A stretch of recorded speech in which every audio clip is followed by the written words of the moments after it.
qarorlarining qonuniyligi, asosliligi va adolatliligini tekshirish instituti takomillashtirilishi munosabati bilan O'zbekiston Respublikasining Jinoyat-protsessual kodeksiga qanday o'zgartirish va qo'shimchalar kiritildi?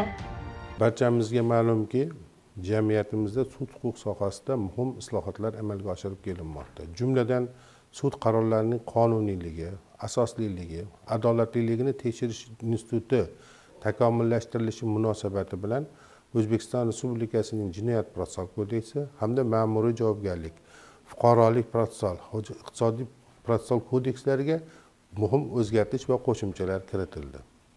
Mazkur tilga o'zgartishli qo'shimchalar munosabati bilan demak sud qarorlarining qonuniyligi, adolatliligi, asosliligini tekshirish instituti demak sud hukmlarini demak apellyatsiya, kassatsiya tartibida hamda taftish tartibida ko'rib chiqish instituti joriy qilindi. Yangi qabul qilingan qonunga asosan sud qarorlaridan norozi bo'lgan shaxslar apellyatsiya tartibida, qonuniy kuchga kirgan sud qarorlarining kassatsiya tartibida, apellyatsiya yoki kassatsiya tartibida kiritilgan chiqarilgan ajrimlar ustidan taftish tartibida shikoyat qilish huquqi joriy etildi. Barchamizga ma'lumki, mazkur qonunga kirgan o'zgarishlar bilan ilgari qonunimizda sudning hukmlari, qarorlari 20 sutka muddat ichida qonuniy kuchga kirishi belgilangan bo'lsa, mazkur kiritilgan o'zgarish bilan demak sud hukmlari, qarorlari 10 sutka ichida qonuniy kuchga kirishi belgilandi. Bundan tashqari o'rta bo'g'in, ya'ni viloyat sudlari imkoniyatlaridan keng foydalanish maqsadida qonuniy kuchga kirgan sud qarorlaridan fuqarolarni demak kassatsiya tartibida shikoyat keltirish huquqi kiritildi. Sudlanganlik holatini tugallanish tartibi qanday? Jazo tayinlangan ayblov hukmi qonuniy kuchga kirgandan so'ng shaxs sudlangan deb hisoblanadi. Jazodan ozod qilingan shaxs sudlangan deb hisoblanmaydi. Shaxsning sudlanganligi undan keyingi sodir qilgan jinoyati uchun huquqiy ahamiyatga ega bo'ladi. Quyidagi holatlarda shaxsning sudlanganligi holati tugallanadi. Shartli sinov qilinganda, sinov muddati tugagan kundan boshlab majburiy jamoat ishlari, xizmat bo'yicha cheklash, intizomiy qismga jo'natish jazolari o'talgandan so'ng, jarima jazosi ijro etilgandan so'ng, axloq tuzatish ishlari jazosi va muayyan huquqdan mahrum qilish jazolari o'talgandan so'ng 1 yil o'tgach, ozodlikni cheklash jazosi o'talgandan so'ng 2 yil o'tgach, shaxsning sudlanganlik holati tugallanadi. Firibgarlik jinoyatining oqibatlari haqida ma'lumot bersangiz. Ma'lumki, jamiyatimizda oxirgi yillarda firibgarlik bilan bog'liq jinoyat ishlari ko'plab uchramoqda. Firibgarlik bu yomon illat bo'lib, asosan firibgar mo'may daromad orttirishni maqsad qiladi va fuqarolarning mulkini aldash yoki ishonchni suiiste'mol qilish yo'li bilan qo'lga kiritishni o'ziga maqsad qilib oladi. Xususan amaliyotimizda ko'proq uchrayotgan holatlardan biri mana oxirgi yillarda mamlakatimizda olib borilayotgan ulkan qurilish, bunyodkorlik ishlarini amalga oshirish jarayonida fuqarolarga uy-joy qurib berishni va'da qilib, oldindan ularni pul mablag'larini qo'lga kiritib, oxirida esa bitta uy-joyni 2 yoki undan ortiq shaxslarga sotib, natijada fuqarolar uysiz va mulksiz qolib ketish holatlari ko'proq uchramoqda. Buni tahlil qilganimizda ko'pgina hollarda fuqarolarimiz qonunni yaxshi tushunmasligi, uy-joy sotib olish uchun murojaat qilgan vaqtda qonuniy shartnoma asosida murojaat qilish kerak. Bu uchun demak belgilangan tartibda, notarial tartibda tasdiqlangan shartnomalarga asosan uy-joyni sotib olsagina bu mulkini ertaga talon-taroj bo'lishini yoki mulki birov tomonidan o'zlashtirilishiga olib kelmaydi. Amaliyotimizda oxirgi yillarda uchrayotgan holatlardan biri plastik kartalardagi firibgarlik jinoyatlari uchrab turibdi. Firibgarlar tomonidan boshqa shaxslarning plastik kartalardagi pul mablag'lari ularni demak kod raqamlarini bilib olgan holda aldov yo'li bilan yoki boshqa usullar bilan pul mablag'larini qo'lga kiritish bilan bog'liq jinoyat ishlari ham ko'plab uchrab turibdi. Hammamizga ma'lum, jinoyat uchun jazo muqarrar, O'zbekiston Respublikasi Jinoyat kodeksining 168-moddasida firibgarlik uchun jinoiy javobgarlik nazarda tutilgan. Ushbu modda demak og'irlashtiradigan holatlarda firibgarlik sodir etganlik uchun, xususan uyushgan guruh tomonidan, o'ta xavfli retsidivist tomonidan yoki o'zganing mulkini juda ko'p miqdorda firibgarlik bilan qo'lga kiritilganlikda demak 8 yildan 10 yilgacha ozodlikdan mahrum qilish jazosi nazarda tutilgan.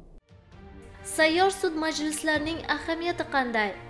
Mamlakatimizda jinoyatchining oldini olish borasida huquq muhofaza qilish organlari tomonidan ham bir qancha chora-tadbirlar amalga oshirilyapti. Jumladan, mana shu jinoyatchilikni oldini olish bo'yicha ya'ni sudlar tomonidan bevosita ishlarni sayyor sud majlislari ko'rishlari qolaversa, ma'muriy huquqbuzarlik to'g'risidagi ayrim toifadagi ishlarni sayyor sud majlisi ko'rish lozim bo'ladi. Chunki sayyor sud majlisining afzallik tomoni shuki, agar o'sha sud majlislari sayyor sud mahallalarida, o'sha ish joylarida yoki boshqa korxona tashkilotlarda sayyor sud majlisi shaklida o'tkazilsa, u yerda ishtirok etayotgan fuqarolar o'sha o'zlariga tegishli xulosa chiqarib, huquqbuzarlikka moyil bo'lgan shaxslar yoki jinoyat sodir etishga moyil bo'lgan shaxslar o'zlariga tegishli xulosa chiqarib, mana shu yo'l bilan jinoyatchilikni oldini olish muhim rol o'ynaydi. Shu uchun meni o'zim fikr sifatida aytmoqchimanki,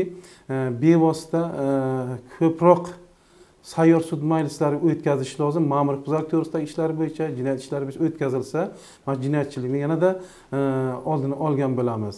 Mana shu bundan tashqari jinoyatchilikning oldini olish bo'yicha targ'ibot ishlarini ham jadallashtirish lozim bo'ladi.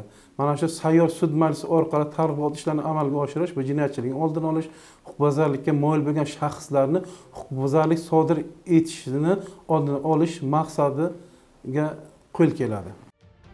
Apellyatsiya shikoyat berish tartibi qanday? Apellyatsiya shikoyat berish tartibi ma'muriy huquqbuzarlik to'g'risidagi ish yuzasidan o'ziga nisbatan sudning qarori chiqarilgan shaxs, jabrlanuvchi, ularning qonuniy vakillari, advokat, shuningdek ma'muriy huquqbuzarlik to'g'risida bayonnoma tuzgan organ birinchi instansiya sudining qarori ustidan apellyatsiya shikoyati berishga, prokuror esa protest keltirishga haqli.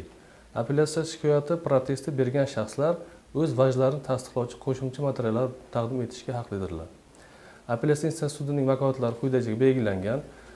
Birinchi instansiya sudining qarori ustidan apellyatsiya shikoyatini protestini ko'rib chiqish natijalariga ko'ra, apellyatsiya instansiya sudi birinchi instansiya sudi qarorini o'zgarishsiz, apellyatsiya shikoyatini protestini esa qanoatlantirmasdan qoldirish to'g'risida qaror chiqarishga, shuningdek birinchi instansiya sudi qarorini, shuningdek organning mansabdor shaxsining qarorini bekor qilish va ishni ma'muriy huquqbuzarlik to'g'risida bayonnoma tuzgan organ mansabdor shaxsga qaytarish haqida, birinchi instansiya sudi qarorini o'zgartirish va bekor qilish va yangi qaror chiqarish to'g'risida, birinchi instansiya sudi qarorini bekor qilish va ish yuritishni tugatish to'g'risida, jazo chorasini kuchaytirmagan holda uni ma'muriy huquqbuzarlik uchun javobgarlik to'g'risidagi qonunchilik hujjati nazarda tutilgan tartibda o'zgartirish haqida, apellyatsiya shikoyati protesti qaytarib olinishi munosabati bilan apellyatsiya ish yuritishni tugatish to'g'risida qaror chiqarishga haqli.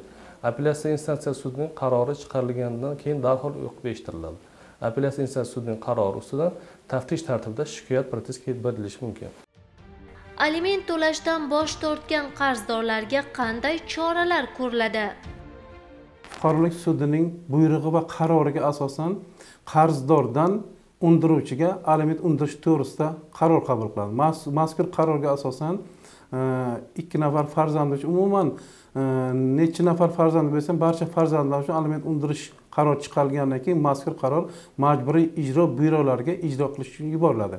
Majburiy ijro byurolari organi tomonidan alimentni undirish choralari ko'riladi. Agar qarzdor aliment undirishdan bosh tortsa, birinchi marta ma'muriy javobgarlik to'g'risidagi kodeksning 47.4 moddasiga asosan javobgarlikka tortiladi. Jarima jazosi va ma'muriy qamoq jazosiga tortiladi. Shundan so'ng, agar ushbu tegishli xulosa chiqarilmasa, ma'muriy jazo qo'llanilgandan keyin yana o'sha aliment qarzdorni to'lashdan bo'yin tovlasa va 2 oydan ortiq muddatda bo'yin tovlasa, unga nisbatan Jinoyat kodeksining 122-moddasida nazarda tutilgan jinoyatni sodir etganligi uchun jinoiy javobgarlikka tortilishiga sabab bo'ladi. Agar mazkur moddada qonunda shunday narsa norma ko'rsatilganki, qarzdor yetkazilgan aliment majburiyatlarini, aliment qarzdorligini barchasini to'lasa, javobgarlikdan ozod qilish ham instituti bor.